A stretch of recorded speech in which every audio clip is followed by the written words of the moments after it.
Hai, it's me again. Kali ini saya akan memberitahu kalian cara bicara bahasa Inggris yang artinya sedang. Langsung aja, check it out. Perhatikan kalimat berikut. Saya makan dan saya sedang makan. Kedua kalimat tersebut sama-sama menyatakan aktivitas yang sama, yaitu makan. Namun bedanya adalah yang sebelah kanan ada kata sedangnya. Contoh yang kedua adalah Markona belajar bahasa Inggris dan Markona sedang belajar bahasa Inggris.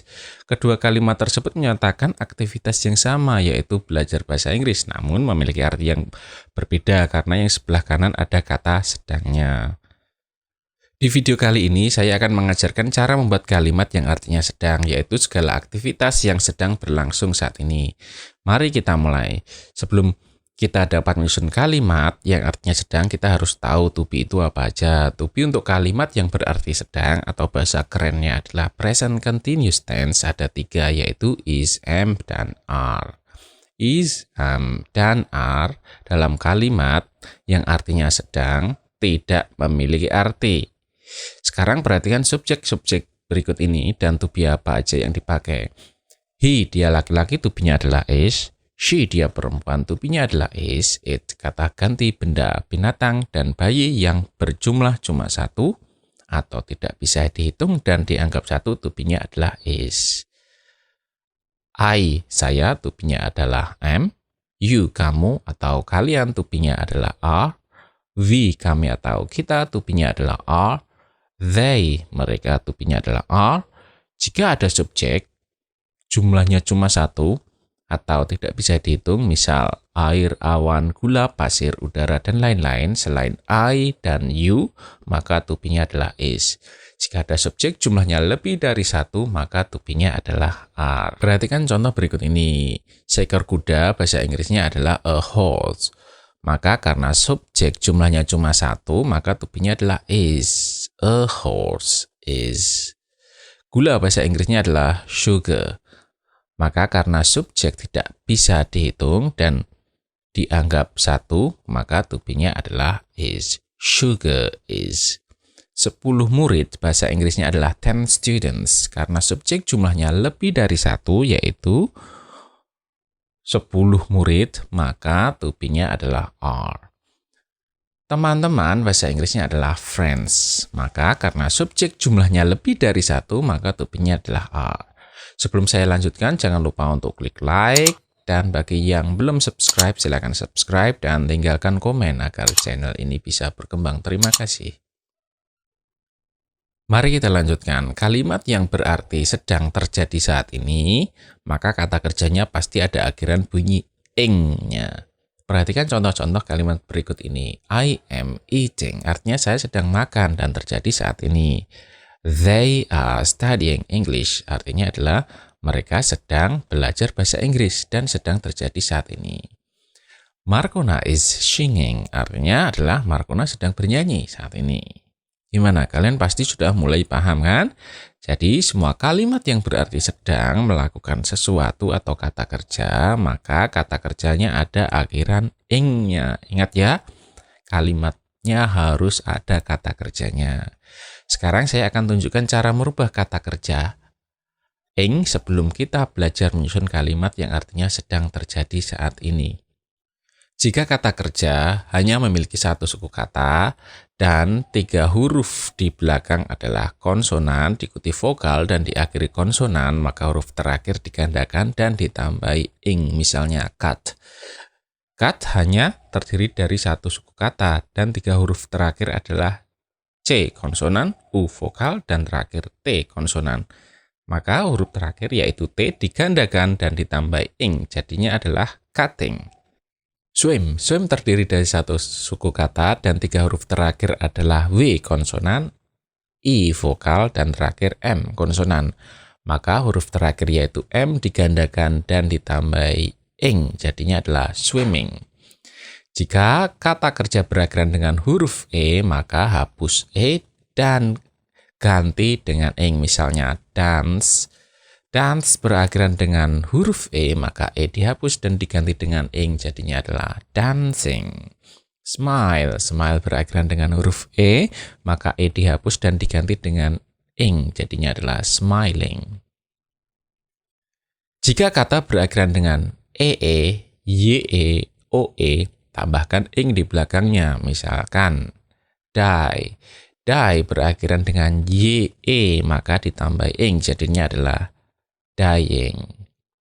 See berakhiran dengan EE, maka ditambah ing, jadinya adalah seeing.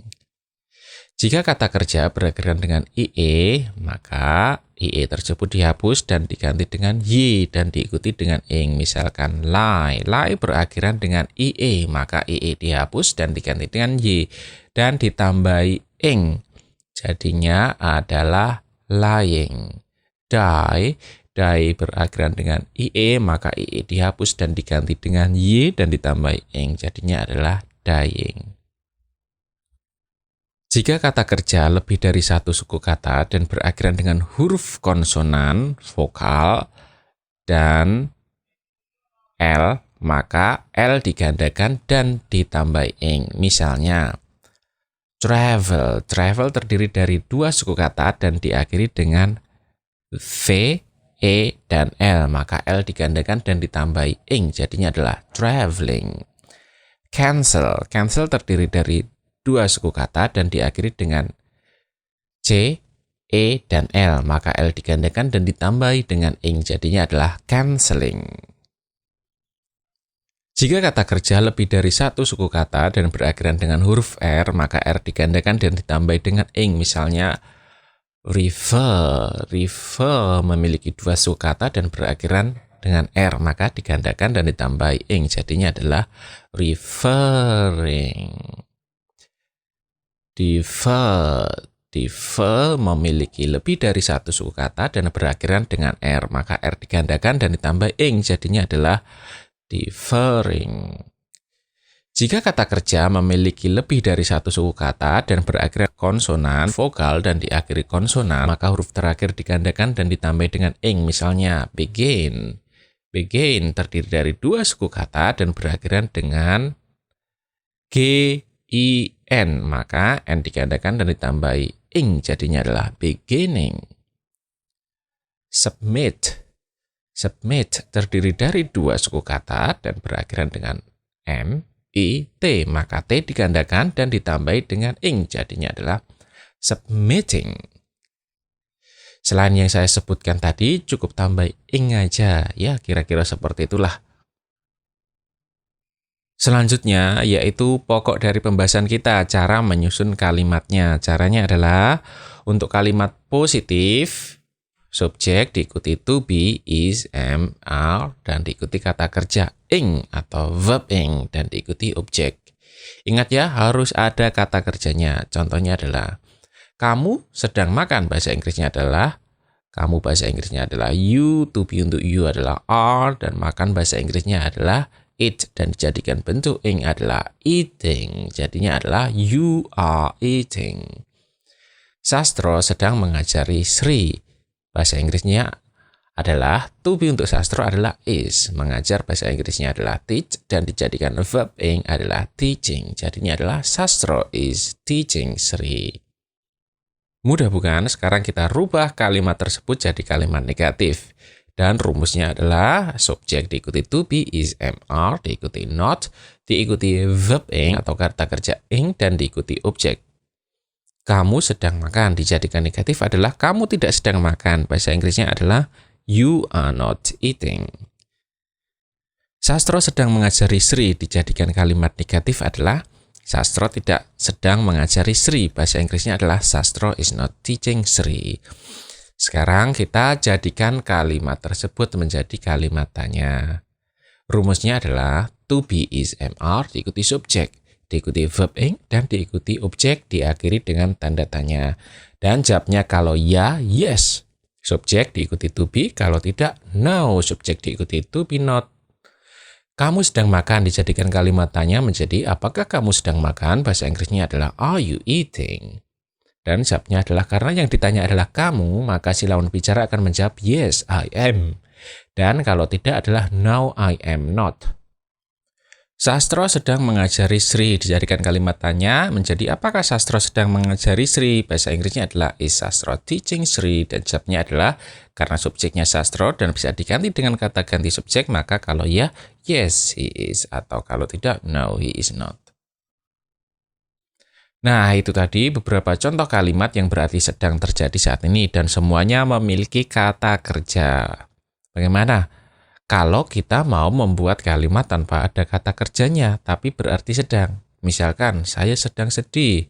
Kalimat tersebut tidak memiliki kata kerja, terus agar memiliki arti sedang gimana? Untuk kalimat dengan kata sifat dalam bahasa Inggris, setahu saya tidak bisa ditambahi dengan ing. Misalnya, saya sedih, bahasa Inggrisnya adalah I am sad. Dan kalau saya sedang sedih, bahasa Inggrisnya tetap sama, yaitu I am sad.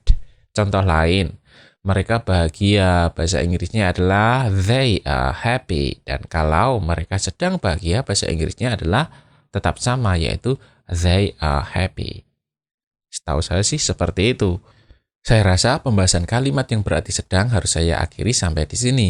Dan untuk pembahasan bentuk kalimat yang lain, silahkan pantau channel saya terus. Karena saya selalu update video-video baru tiap minggunya tentang bahasa Inggris. Baik bahasa Inggris untuk materi sekolah, SD, SMP, SMA, dan kuliah maupun bahasa Inggris untuk percakapan. Bye-bye.